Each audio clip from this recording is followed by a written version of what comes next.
How can you influence people? If you have an idea or a concept that you want to sell on to somebody, or if you just want to be taken more seriously, how do you do that? I'm Penny Eccles, and I've learned a very simple technique for gaining that level of influence, and it is simply through this: telling stories.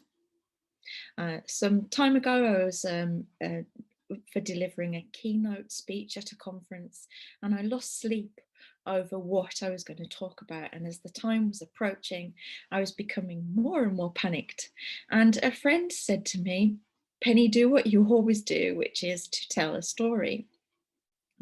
And she was right. I think I have little metaphors and stories for almost everything.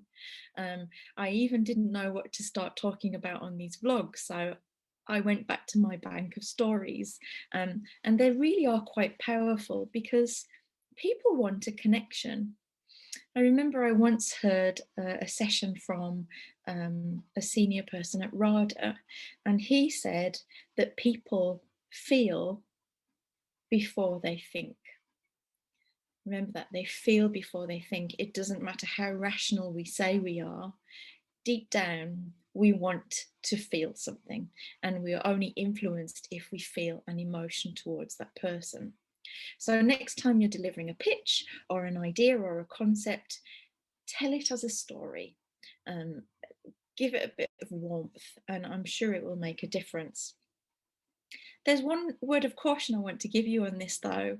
At an interview, I was once asked, "How do I lead? How do I sell a vision?"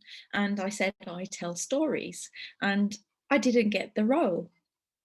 And the feedback I received was because I'd said I did it through stories, and wasn't that a bit juvenile and a bit beneath the company?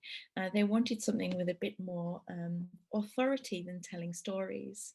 So be careful who you say you're telling stories to, but that shouldn't stop the fact that this is how to influence people.